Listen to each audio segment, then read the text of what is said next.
Hello, welcome to KidneyKonnect Plus. This is IS Group 211, our solution for the in-text problem.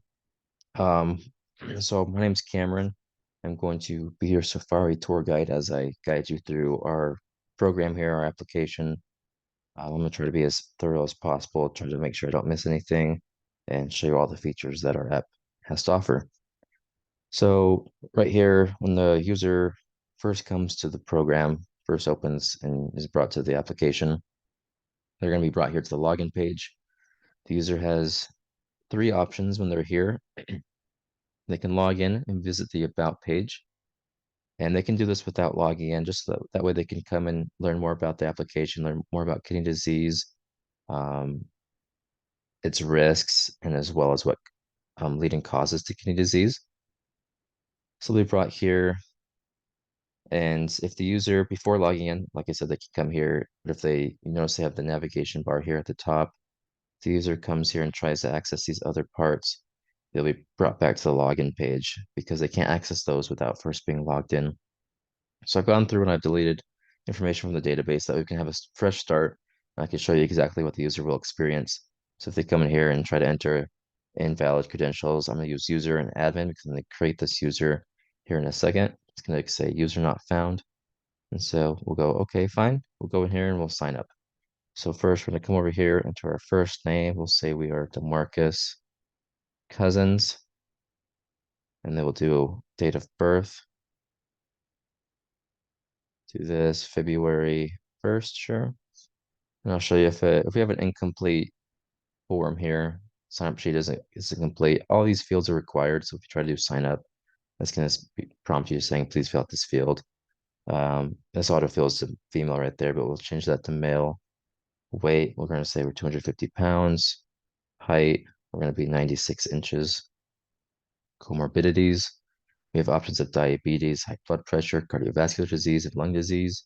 We're going to say we have diabetes, and then the kidney disease stage we're in, we're going to say stage 3. And then we're going to create a username and password. I'm going to use the same one that I tried in the login of user, and then the password I'm going to do admin, and admin again to confirm the password. And we're going to go ahead and sign up. As soon as the user signs up, they're going to be brought here to the landing page, the home page here. And um, there's a main view here on the left. You see today's foods. These are the foods that the person or the user has put into their daily journal. So this is the foods that they're saying that they've consumed today and the amount of grams. So we'll come back to this home page after we fill in some information. And then also uh, we're going to see a few reports over here just so that the user can get a quick view of kind of where they're at, what the recommended amounts that they should eat, which is this kind of highlighted view. When we come back here later, we're going to see a more bolded view after we've entered some foods in to see where we are on this graph, as well as protein and water. The edit today's foods is just going to bring the user to the journal page here. And the see reports button here is just going to take the user to the reports page over here, as you can see that there. We're going to continue down the line of the navigation bar. So we'll go to the About page. This is the exact same About page that we saw before logging in. User can still come and view that as they're logged in. Now I'll go to our journal page. The user can come over here on the left and select which day that they're entering into the journal. And if it's empty, this does create a journal for each day. So December 1st, December 2nd, December 3rd. Since DeMarcus here is a new user, there is no information yet into those days. We're going to go ahead and add that information for him for December 3rd, which is today. So we're going to go here. We have a few buttons on the side here. We're going to add food to our day. This shows the food that the user has, the search bar here. The user can come here and search for foods that they've already entered into their database. It's more of a quick add. That way, if they eat consistent things like cactus or something, and they eat those on a recurring daily basis, they can come through and quick add those to their daily journal. But since DeMarcus is a new user, if we search something like cactus, it's not going to show anything because we haven't yet added that to the user's database, the food database. And so we're going to come here and you're going to click Don't See Your Food, Add Food, and this is just going to bring the user to the My Foods page. Again, that way they can just quick add them. Those foods are going to show up right here but we haven't added anything yet. So we're gonna go ahead and add those using the search bar here. We're gonna add a cactus and search for cactus. And this is using the USDA API that was provided to us. We're gonna add everyone's favorite snack, raw cactus. We're gonna add that food, and that's gonna show up right here now. We'll add a few more foods. We'll do tree, sure. What foods have tree in them? Wow, tree fern cooked with salt. That's gotta be my favorite food right there. You notice we have add food button up here as well as at the bottom, just because this list can sometimes get a little long. So we're gonna add that right there. Let's add one more food. Let's do some sausage. What kind of sausage did we eat? Mm, Italian sausage. Add that. So now we have our foods here, and then we can go back to our journal, add food to your day, and we could search for that cactus now, and it's gonna show up for us. We're gonna add how many grams we've consumed of cactus. We'll go ahead and say 25 grams and add that food to our day. And now we're brought back to the journal page, and you can see we have that cactus showing up right here. Let's add one more food. Let's add that sausage. Search for that sausage, Italian sausage, and we'll do 35 grams of sausage. Back to the journal, now you can see um, we can actually come through here and say, maybe I snacked on a little bit more cactus throughout the day. So actually I ate 27 grams of cactus, and I can say that there, and it's going to update right there. So now we can update the grams of sausage that we've eaten or cactus right on the journal page as well. Same with the journal page buttons. We go down to our daily stats. These are stats that the user may want to keep track of, such as their average blood sugar and their weight. That way the user can see how their weight changes over time. And so we originally entered that they were 250 pounds. That's like, kind of like their base standard. So we'll say maybe they lost a pound. That we can keep track of that, see how much weight they're losing over time. Their blood sugar, I'll just enter just random information here, update. And these are gonna come in through. If this information's incorrect, they can come through and add changes to it. Maybe it was 92, and they could update that as well. And those changes will be saved. They can also add how much water they've been drinking. This is kept in milliliters. So we'll say maybe they drank 800 milliliters of water, and they could come in here and update that as throughout their day if they've consumed more water throughout their day. We could update that journal there. And then a lot of times users will go in and have the health of their kidney evaluated. And so they get lab results back. And so they can come in here on a daily basis and add information on that as well.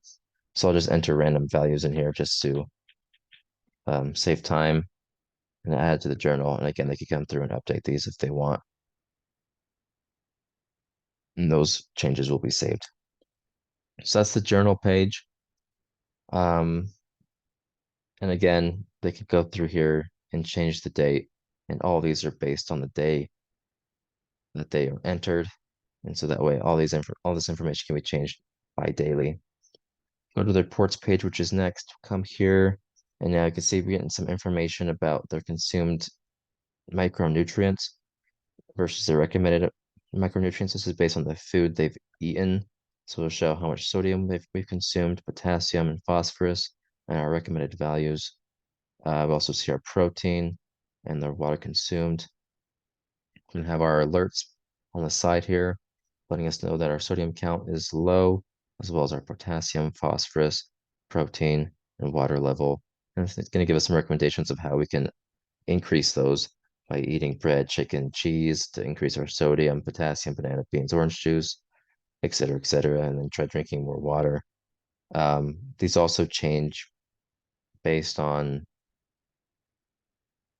the amount of, if we've surpassed the amount of water, it's going to recommend, if consumed too much water, it's going to let us know, hey, you've consumed too much water, which I can show you that real quick by coming to the journal, add water, and now say we've consumed 8,000 milliliters of water. And that's not going to update here.